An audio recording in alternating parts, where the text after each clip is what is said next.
Patan Harij highway પર વહેલી સવારે અકસ્માત સર્જાયો।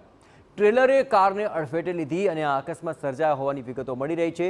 અકસ્માતના સીસીટીવી સામે આવી રહ્યા છે। આપણે જણાવીએ કે સદનસીબે આ અકસ્માતમાં કોઈ જાનહાનિ નથી થઈ। અકસ્માતને લઈને હારીજ પોલીસે આ અંગે વધુ તપાસ હાથ ધરી છે। તો સમગ્ર ઘટનાના જે દ્રશ્યો સામે આવી રહ્યા છે કે સીસીટીવીની અંદર સ્પષ્ટપણે અકસ્માત દેખાઈ રહ્યો છે। આપણે જણાવીએ કે આ સમગ્ર ઘટના પાટણ હારીજ હાઈવે પર બની અને આ અકસ્માતની ઘટનામાં અત્યાર સુધી જે વિગતો મળી છે તે અનુસાર ટ્રેલરે કારને અડફેટે લીધી હતી।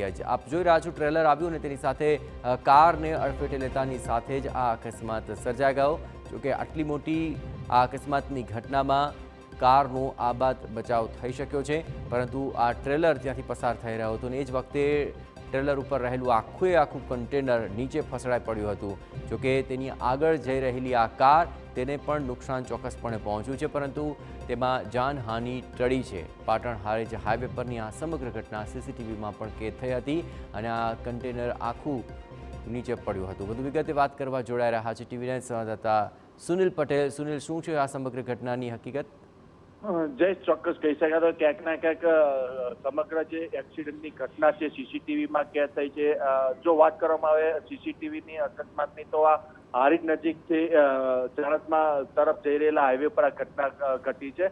રાધનપુર તરફથી પૂર ઝડપે આવી રહેલું ટ્રેલર ક્યાંક ના ક્યાંક કહી શકાય તો જે ટ્રેલર ચાલક છે તેની બેદરકારીના કારણે જે ટ્રેલર ઉપર જે કહી શકાય તો ભારે ભરખમ જે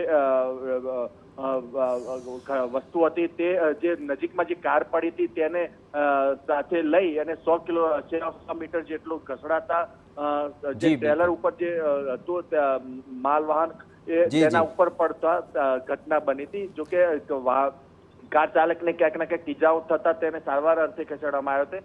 હાલમાં જે રીતે કહી શકાય તો જે ટ્રેલર ચાલક હતો ઘટના બાદ ફરાર થઈ ગયો છે અને પોલીસે પણ આ બાબતે ટ્રેલર ચાલકની શોધખોળ શરૂ કરી છે। બિલકુલ, આભાર સુનિલ। તો આ સમગ્ર ઘટનામાં કાર ચાલકને નાની મોટી ઈજાઓ પહોંચી છે અને હાલ તો ટ્રેલર ચાલક ત્યાંથી ફરાર છે, જેને શોધવા માટે પોલીસે તજવીજ હાથ ધરી છે।